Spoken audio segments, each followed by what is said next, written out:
Welcome back to Inheritance, a hardcore series where you pass the world onto a new YouTuber after you die. We have made it to episode 7. We've constructed a shrine to honor the ancestors and have built the neighboring town of Kartestadt, our map town. I built an auto sheep farm with 32 sheep and a barn to manually harvest wool, but our first initial portrait took a long time. Like a really long time. So I had to find some side projects. Since last episode, we have added castle walls for safety, thrown in some docks, and we've built a house for our cartographers. After all of this, at last, we have enough wool to finish my portrait to hang in the shrine at the home base of Mirstein.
My goodness, what are you doing? At long last, our first portrait is done. I added a little bit of detail to the background, but kept it rather simple. The other portraits will be easier since the mats will be more readily available. Now, we lock our map art and take it home to hang in the sacred hall.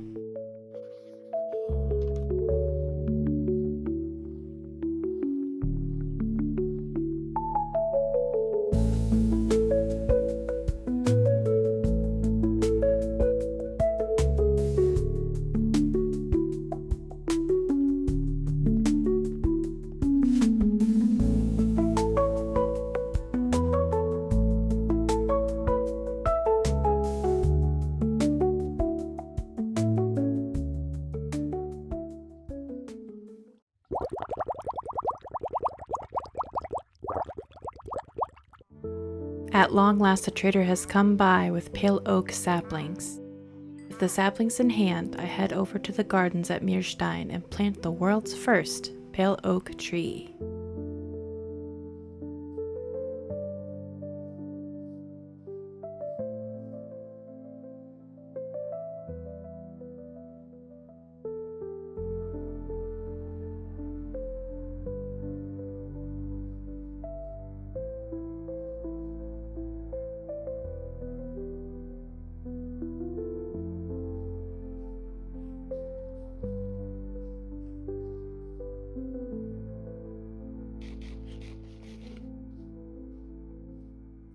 I had spent too long at Kartestadt.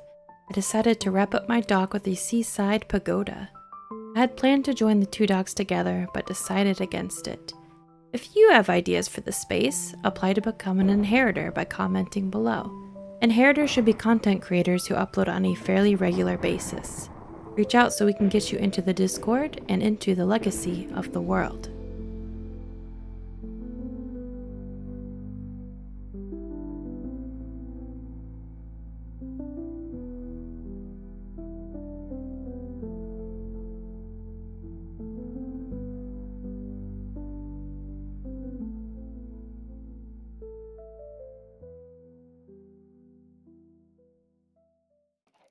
Unfortunately, while I was building the pagoda, a couple of zombies got in and turned most of our librarians.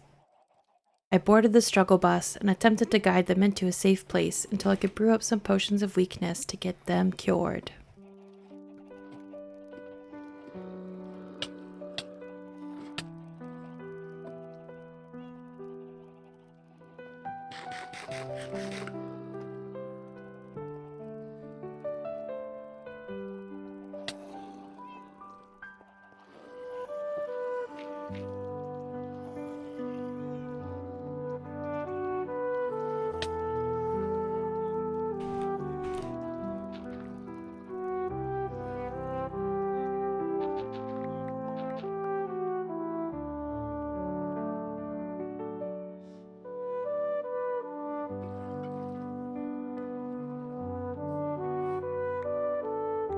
I borrow one of the mushrooms from the garden and farm some more for the potions.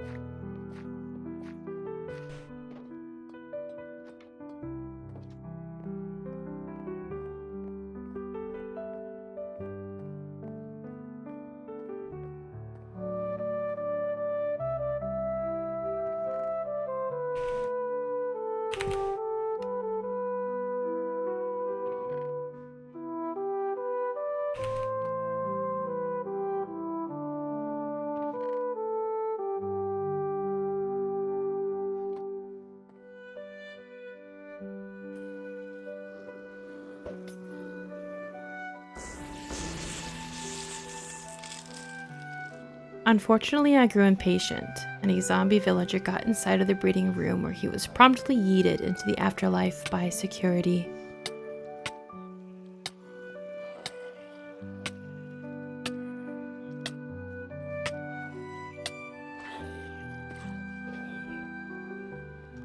I made a couple trips to the Nether to grab gold to make the golden apples. We made fast progress on curing the villagers with the potions tower and the ingredients mostly already on hand from the ancestors.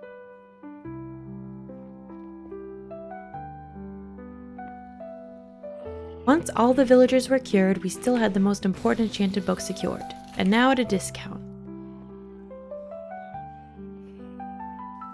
Then I went ahead and threw up some lights at the pagoda and around the sides of the walls to prevent further problems. I wanted to purpose the pagoda as a small seaside library, and decided to write some books to help the future descendants with the history of the world so far. I look forward to seeing what stories and lore will fill these shelves. Maybe because Dukester was the most recent inheritor, his idea with the shrine, leaving behind something to interact with the ancestors, really fueled a lot of my time on inheritance. From the sacred hall to the historical library, I wanted to connect the past to the present, and eventually, to the future. I have also found myself inspired by Aegis. I would typically build very modern, a lot of concrete or diorite, but found myself challenged to create builds in a new style with new blocks. I enjoyed navigating the themes that she has set forth in the world. In the next episode, I hope to expand Mighty L.O.'s gardens to include the pale oak in the fashion she has done the previous trees. And it gives me more time to spend there, which I really enjoy because it's very pretty. Then Calibur's docks are always at the start and end of my journeys to and from home. and my builds would not be anywhere where they are now without the groundwork he had set forth. I wanted to create my own shrines to the ancestors to simply say thank you for your hard work. I will keep it safe and protected for new generations to come.